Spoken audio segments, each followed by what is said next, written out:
Olá, começa nesse instante mais uma edição do Agora TV, uma produção do portal de notícias Agora RN, que você confere acessando o www.agorarn.com.br. O Agora TV que agora tem a transmissão ao vivo pelo Facebook. E hoje nós temos a grata satisfação de recebermos em nossos estúdios o deputado estadual Kelps Lima, presidente estadual do Solidariedade e pré-candidato do partido a prefeito de Natal nas eleições municipais deste ano de 2016. Olá, Kelps, tudo bem? Tudo bem, Alex? Tudo bem os telespectadores do Agora RN? Nossos amigos das redes sociais, do Facebook, que estão acompanhando ao vivo, vamos compartilhar aí o vídeo, que é para ter uma audiência maior e mais pessoas poderem dividir esse momento, fazerem perguntas, fazerem comentários. A rede social tem esse elemento fundamental, que é a interação que as pessoas podem fazer, que é completamente diferente da TV, do rádio. Eu gosto de rede social e a gente está muito afim de fazer uma campanha muito digital. Obrigado por ter vindo, Kelps. Kelps, você tem dito que sua campanha ela é muito planejada, né, nos mínimos detalhes, e que é algo que você pretende, se eleito prefeito de Natal, implantar na gestão pública, que é o planejamento. Nesse quesito, a sua candidatura é uma das primeiras a apresentar o companheiro de chapa, né? Você apresentou a atleta Magnólia Figueiredo como vice na sua chapa, num contexto em que os grandes partidos, os nomes que estão postos aí no cenário, como até mesmo do prefeito Carlos Eduardo Alves, ainda não tem uma definição a respeito do seu vice. O que é que, na sua visão, já ter uma chapa formadinha para disputar a prefeitura de Natal representa e como isso deve ser encarado pelo eleitor natalense? Nós já formamos a chapa, nós já temos todos os pré-candidatos a vereador organizados, nossa campanha já tem um conceito, está tudo estabilizado, porque isso foi planejado e executado. Uma pré-campanha desorganizada já indica uma campanha desorganizada e uma gestão desorganizada. Quem planeja bem, se planeja a vida toda. Eu vou dar um exemplo aqui de falta de planejamento. Natal hoje é a segunda capital mais violenta do Brasil, a 14ª mais violenta do mundo. Há 20 anos atrás, há 30 anos atrás, a prefeita era a atual vice-prefeita. Seu parceiro em 20 anos de gestão, o prefeito Carlos Eduardo Alves. Viu-me Carlos Eduardo Alves. Essas crianças que viraram adultos, se envolveram com a violência e hoje transformaram Natal numa das cidades mais violentas do mundo. Em qual escola municipal eles estudaram? Qual foi a cidade que eles viveram? Quais as oportunidades no mercado de trabalho? Quais as políticas públicas para dar oportunidade a essas pessoas? Não houve. Por quê? Porque não tem planejamento. O interesse é sempre o mesmo, eleitoral e político. Agora, na hora de formar as alianças, qual é o interesse? Eleitoral e político. Se fosse o interesse de gestão, fazia como a gente fez. Magnólia Figueiredo, ela não é só uma atleta olímpica vitoriosa. Ela é formada em educação física, cursou administração e economia, tem 2 pós-graduações em gestão, é servidora pública municipal e estadual, é uma natalense típica que venceu na vida. Um dos casos raros daqueles que nasceram em Natal, construíram sua profissão aqui, continuaram aqui e viraram profissionais de referência mundial. Esses foram os requisitos para a Magnólia ser escolhida.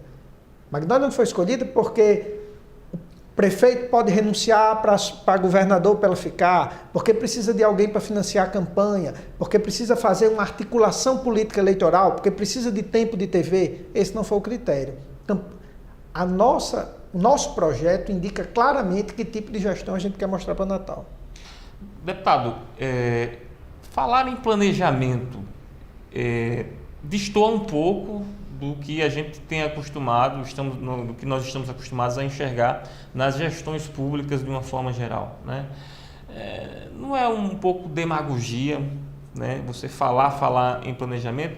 O que é que você tem a apresentar ao natalense que mostre que de fato existe um planejamento de gestão para caso o senhor seja eleito prefeito? E, em termos de planejamento, como é que o senhor avalia a gestão do atual prefeito Carlos Eduardo Alves? Será que também não existe planejamento na gestão do prefeito? Olha só, o que é demagogia? É justamente você falar coisas somente para agradar e sem nenhum planejamento. Prometer uma ponte para a Zona Norte, como o governador Robson Faria prometeu, é demagogia.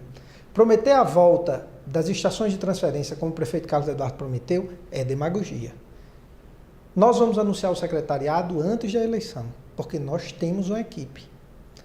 Isso não vai ser objeto de negociação. O prefeito Carlos Eduardo Alves, se ele tem planejamento, ele não executou. São 20 anos da parceria de Carlos Eduardo com Vilma. Os postos de saúde de Natal hoje são melhores que há 20 anos atrás. O transporte público hoje é melhor do que há 20 anos atrás. O turismo de Natal tem políticas públicas da prefeitura para o turista passar o dia aqui, para ele não pegar um bugre de manhã no hotel na Via Costeira e ir para Extremóis, ir para Parnamirim, para as praias de Parnamirim, de Nísia Floresta. Aonde está esse planejamento? Porque uma cidade do porte, do tamanho, da importância de Natal para o Brasil e para o mundo, não pode viver de canteiro pintado, trazer artistas de fora para o carnaval e iluminar a praça pública. Natal merece muito mais. A pergunta que eu faço, qual foi o planejamento? Qual foi a política econômica? Qual foi a política de investimento na educação para preparar uma mão de obra qualificada para se inserir no mercado de trabalho dentro de um projeto econômico para a cidade? Nenhum, não há planejamento. Nosso plano de governo, Alex, não vai ter a promessa de uma obra física. Um muro, uma mureta de tijolo, porque antes disso há uma série de medidas a serem tomadas do ponto de vista administrativo, organizacional e de gestão. Claro que vai ter obra, mas isso não é plano de governo. Prometer construir uma escola. Por que construir aquela escola? Qual a localização? Qual o objetivo dela? Então tem muita coisa para fazer antes de você sair fazendo promessa maluca. O que a gente promete é um novo momento, com planejamento, com direcionamento, com uma política econômica clara, com uma política de educação clara e dando uma cara para Natal. O governador Robinson Faria concedeu uma entrevista nesta semana em que ele meio que respondeu a críticas que foram feitas recentemente pelo prefeito Carlos Eduardo Alves a ele, governador, vez que ambos são adversários um do outro. O governador disse o seguinte, que ele torcia para que houvesse eleição em 2 turnos em Natal e que o candidato que enfrentasse eventualmente o prefeito de Natal, Carlos Eduardo Alves, no segundo turno, fosse um candidato que tivesse boa vontade, porque o atual prefeito de Natal tem má vontade, segundo o governador Robinson Faria, para discutir com o próprio governador políticas públicas importantes para a cidade. Como é que o senhor, como pré-candidato, analisa esse contexto institucional representado por Carlos Eduardo, que não dialoga com o governador Robinson Faria? Eu acho isso um desastre para Natal. A gente não tem uma política integrada na região metropolitana. Isso se dá porque o prefeito Carlos Eduardo, que está no 3º mandato, fez uma opção de isolar Natal das demais cidades. Você não tem uma conexão no transporte público, você não tem nenhum projeto que conecte essas cidades. E esse é um erro enorme. O consumidor de Parnamirim, de São Gonçalo, podia estar comprando no comércio de Natal, aumentando a arrecadação de ISS, aumentando a arrecadação de ICMS de Natal, se o prefeito facilitasse a entrada dessas pessoas na cidade. Mas ele não, muito pelo contrário, ele dificulta, ele isola Natal, isola do governo do estado, isola das cidades vizinhas, num equívoco absoluto, como se Natal fosse um reinado e a plebe morasse na periferia. Então, Natal precisa de integração e quem quer que seja o prefeito e quem quer que seja o governador tem que fazer com que esses 2 entes públicos estejam conectados.